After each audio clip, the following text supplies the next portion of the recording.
E vamos lá, vamos começar, pessoal. O que é um juiz? O juiz é um cargo que representa a figura que a gente vê. Sabe aquela estatuazinha que nós vemos da semblante da justiça? Uma mulher vendada. Em um lado ela traz uma espada e no outro ela traz uma balança. Isso significa que ela não pode se atentar às partes, ela tem que ser rígida e dura com a espada e ao mesmo tempo ela tem que saber pesar da balança, porque o peso dos golpes, a quantidade e a força de impacto vai depender da balança, do seu peso e dos seus atos. O juiz ele é uma pessoa, homens e mulheres, no sentido amplo, e mulher, e com esse também, gente, porque pelo amor de Deus, aqui a gente não tá falando sobre gênero, a gente tá falando sobre uma figura abstrata, porque o cargo do juiz é uma figura abstrata.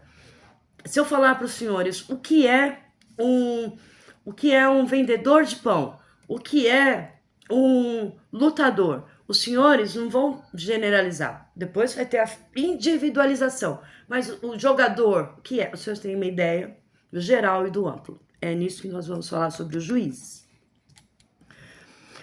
Eles têm que fazer o primeiro curso que eles têm que fazer é o curso de Direito. O curso de Direito é um curso um pouco ingrato, porque você faz... Em que sentido? Ele deveria ser matéria primária em todas as escolas, porque pensa numa coisa bonita que faz parte da vida de todos os senhores. Quando o senhor levanta da cama e vai na padaria comprar um cafezinho, um pingadinho, o direito tá ali. Quando o senhor entra e deixa o carro do senhor no estacionamento, ou quando o senhor pega o transporte público, o direito tá ali.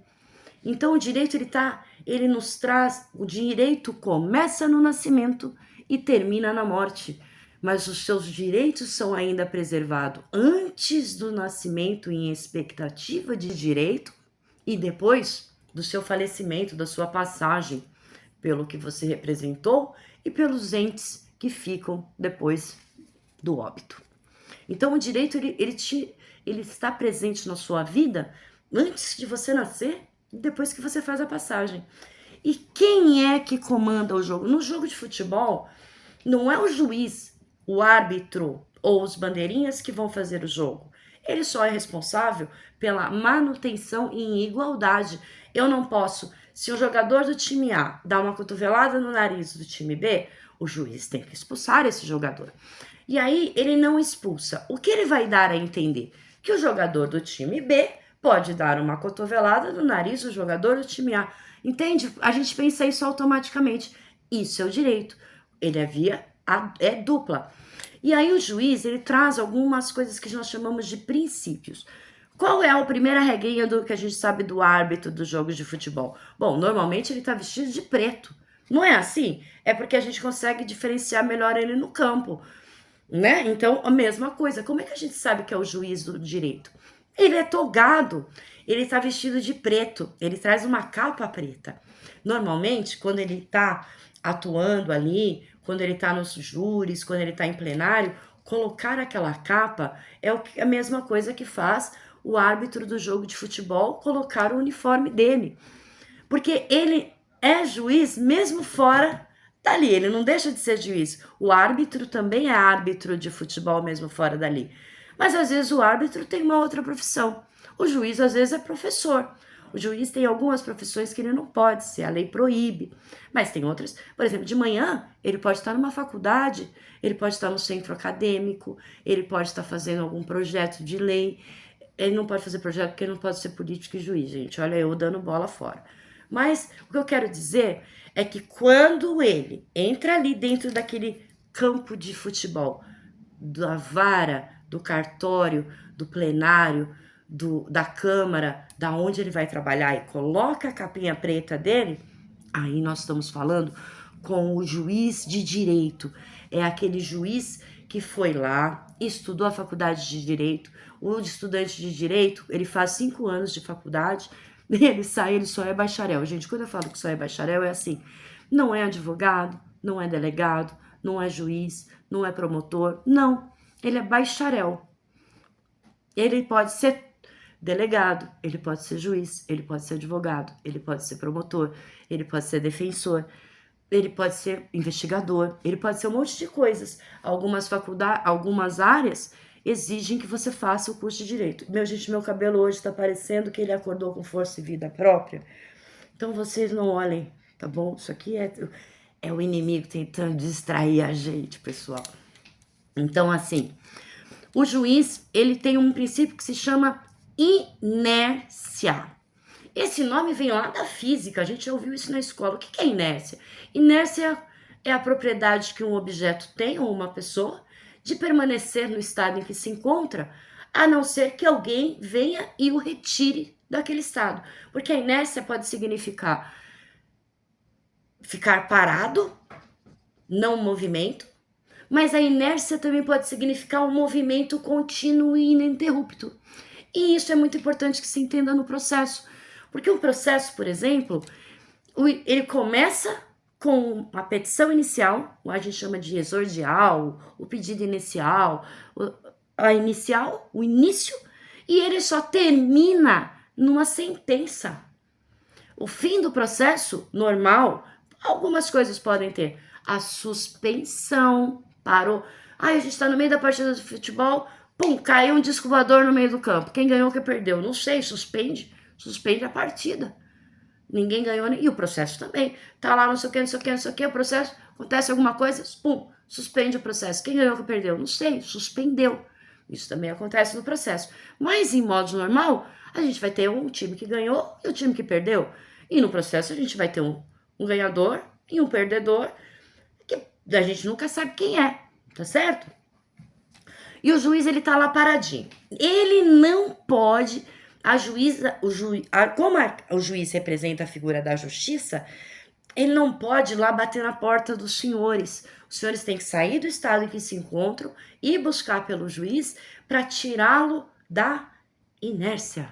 Primeiro princípio dele, ele não pode fazer nada que não tenha sido solicitado, ele não pode te dar mais do que você pediu, ele não pode deixar de apreciar o pedido que foi feito, ele pode não te dar, mas quando ele te negar esse pedido, ele vai ter que fundamentar o porquê. Olha, eu deixo de te dar porque não concordo, porque assim, assim, assim. Chama-se fundamentar. O juiz, ele não tem uma ou duas regras, ele tem um código de conduta. Ele vai, depois que a pessoa, né, o indivíduo, a pessoa, o homem, a mulher, ele termina o curso de direito, ele se torna bacharel, ele tem que se preparar muito para um concurso público que se chama magistratura. Para se tornar juiz, você tem que começar com o concurso público da magistratura. Pode ser estadual e pode ser federal. O que significa estadual e federal? Federal, vamos dizer o seguinte, de uma forma bem simplesinha, é o Brasil todo. É o que cuida do Brasil todo, das coisas que estão relacionadas a todos os estados, normalmente é o que a gente chama de união. União do quê? União de São Paulo, Rio de Janeiro, Minas Gerais, Mato Grosso, Santa Catarina, o Amapá, União da Bahia, União dos estados brasileiros. Então você vai ter os que são os federais e os que são estaduais. E a lei vai dizer quem que vai fazer o quê. Você não tem lá a Copa do Mundo, você não tem a Copa, não sei, é que a gente não entende futebol, eu peguei o péssimo jeito para fazer o exemplo, mas é isso. Você tem lá os campeonatos, e assim também são as justiças. Você tem a justiça do trabalho, a justiça civil, a justiça criminal. E um juiz que tá lá na justiça criminal, ele não pode sair metendo sentença na justiça do trabalho. A gente vai dizer que ele é incompetente. Ai, nossa, doutora, a senhora tá xingando o juiz? O juiz... A senhora falou um palavrão do juiz. Não, gente, incompetência nesse sentido é a competência da lei. Ele tem que ser competente à lei. O árbitro de futebol, aqui do estado de São Paulo, ele é incompetente para apitar a Copa do Mundo se ele não tivesse sido chamado. Ele não pode. Não é que ele não sabe as regras, mas ele não pode, tem uma regrinha lá, entendeu? Então, isso é importante. Por quê? E eu vou fechar esse vídeo para os senhores entenderem mais ou menos o que é a competência do juiz. Eu vou fazer isso um pouquinho maior, senão vai ficar chato isso aqui. Ó, por que eu tô falando isso? Porque eu fiz um vídeo outro dia dizendo que o juiz disse não para os delegados de polícia, que ele não ia poder pedir o incidente de insanidade mental do Michael, porque ele não tinha competência. Oi, meu Deus, o juiz xingou o delegado, a doutora agora xingou o delegado, xingou o juiz, tá xingando todo mundo. Não, gente. Quem é do ramo, quem é da área, compreende que essa incompetência que eu estou falando não se trata da competência da pessoa física. O que é pessoa física? Sou eu aqui, a pessoa que tem físico. Isso é pessoa física, tá? Agora, quando eu falo o delegado, a autoridade, o juiz, eu não tô falando de uma pessoa física. Eu tô falando de algo que eu criei na minha cabeça como árbitro de futebol. Se eu falar o treinador de futebol, os senhores vão pensar em muitos. Cada um deve ter pensado em um. Entendem a diferença? É a mesma coisa eu falar o delegado, o juiz. Aí o juiz ele tem que ser imparcial. Oi, porque é a mesma coisa de jogo de futebol. O juiz não pode proteger um lado ou do outro. O que é o autor? O autor do processo é aquele que começa o primeiro pedido. Ele tem a autoria do que ele escreve. Olha como o direito é bonitinho, tem lógica. E no campo de futebol a gente tinha equipe A e equipe B. Aí é como se fosse aquele, o jogar na casa do time ou jogar na casa do adversário. Quem é o adversário no processo? O réu. São as partes que não estão se entendendo e aí eles precisam, através dos seus advogados ou nos juizados especiais, através de si próprios, irem lá bater na porta do juiz, entre aspas, com seus funcionários, que senão o juiz não consegue trabalhar, né? Todo mundo batendo na porta dele, tem que vir por um pedido, por uma petição do processo. E esse processinho dá início a tudo isso, ele tem que ser imparcial, ele obrigatoriamente ele tem que decidir pelo que está escrito na lei, porque senão ele não vai ser imparcial, porque nós somos humanos, a gente traz a sardinha para o nosso lado, todo mundo quer ter razão, o autor quer ter razão, o réu quer ter razão, lá no futebol, todo mundo não briga, fala, foi falta, não foi falta. Gente, é a mesma coisa. Aí nós temos o juiz, que é, se vocês pensarem num triângulo, assim ó, um processo normal, essa figura do centro aqui é o juiz. Esse cantinho aqui do meu dedo é o réu ou o autor, tá certo? A relação é um triângulo que nós chamamos de relação processual, as partes do processo. Para não virar confusão e para evitar, nosso país é muito grande e tem diferenciação de regiões das palavras que a gente fala. De diferenças linguísticas. Cada lugar, por exemplo, vamos falar biscoito ou bolacha? E aí? Já começamos a brigar com os carioca, hein, Ruth? Bolacha ou biscoito? Entendeu? É pão ou é cacetinho? O pão francês? É bisnaguinha? Cada lugar fala de uma coisa. É mandioca, é macaxeira. São as mesmas. Entende o nosso Brasil, como ele é lindo, como ele é grande, como ele é mesclado? E aí o que a lei, já sabendo disso, pensou? Eu preciso criar uma linguagem jurídica, o juridiquês, as palavras difíceis que muitos dos senhores não compreendem, que eu estou tentando filtrar nesse vídeo. Para que todo mundo consiga se entender, porque tem juízes de todos os lugares. Tem advogados e partes de todos os lugares. Eu não falo para os senhores que eu tenho clientes em Curitiba, no Mato Grosso, no Rio de Janeiro, em São Paulo, no interior daqui de São Paulo. Cada um fala uma linguagem. Mas quando a gente está falando a linguagem jurídica, só tem uma. E às vezes, e a beleza do que eu amo no direito penal, é que ela é mundial. É tão comum. Por exemplo, o crime lá, que eu tô tentando agora usar as palavras normais, o crime, e no meu canal eu posso falar porque eu estou passando um ensinamento acadêmico. O crime, como escrito na lei, ele é o mesmo, significa a mesma coisa em todos os lugares do planeta. Pode mudar o que pode e o que não pode, mas o ato em si vai ser igual. É igual o gol. O gol é uma palavra, gol do futebol, que todo mundo sabe que é gol. É gol. Entende? o ato é o mesmo em todos os lugares do planeta. Não importa onde você está julgando, quem é o juiz, quem são as partes. Então, assim foi feito no processo. E o que é interessante? Aonde entram as outras duas partes muito importantes no processo? O autor tem um advogado. O que é o advogado?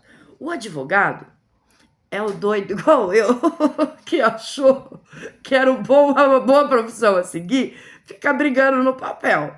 Brincadeira, colegas. O advogado é aquele que ama o jogo. Sabe os comentaristas, os técnicos que colaboram com a equipe, os auxiliares. O advogado é um auxiliar, um operador do direito que foi dado a ele, por lei, uma coisa que se chama poder postulatório. O poder postulatório significa aquele ao qual pode falar com o juiz. Por que isso é importante e faz a diferença do todo? Só o autor ou o réu falam com o seu advogado que parece um filtro de café. Eu ponho pó aqui, passa por mim, sai o café para tomar aqui. E cada café sai de um jeito e cada coador é um diferente do outro. E assim são os meus colegas. Eu faço café de um jeito, tem dia que sai bom, tem dia que sai ruim, e tem dia que a gente tá muito risada com o café que eu passo. Entendeu? E quando o juiz vai falar com a pessoa, ele só pode falar diretamente quando o advogado está presente nas audiências. Porque muita gente do povo, os nossos pares e iguais, não conhecem as palavras do juridiquês. Entende? E aí ele fala pelo advogado, o advogado presente explica para o seu cliente, pode ser autor ou réu, o que é que ele tem que falar, o que é que foi perguntado. E isso não é, nem sempre pelo menos, indicado como instrução à mentira, instrução a mudar as coisas. Eu estou funcionando como uma tradutora do que está sendo perguntado. Então, essa é a questão dos juízes, a questão das partes, a questão mais ou menos estruturando o meio de campo. Por que os senhores têm que compreender isso? Porque quando agora a gente vai trazer essas pessoas, vou ter que fazer ainda mais um vídeo falando de quem é o promotor de justiça, o Ministério Público, os procuradores e o assistente de acusação. Que agora, como eu vou apresentar para os senhores no próximo vídeo, o que é a torcida, o que são os auxiliares, o que são os substitutos, o que são os cartões, entende? Cada um que levanta, para os senhores poderem, para a gente tentar começar a bater uma bolinha aqui e falar cada pedacinho, cada partezinha do processo do Michael. Eu espero que os senhores tenham gostado do vídeo, eu espero que os senhores curtam, compartilhem, deixe o seu joinha, se inscreva no canal, ative as notificações, comentem se tiverem dúvidas, que assim que possível eu vou estar respondendo para todos os senhores. Um grande beijo e que nosso Deus Pai Todo-Poderoso nos cubra com sua luz e com sua cura. Fiquem com Deus.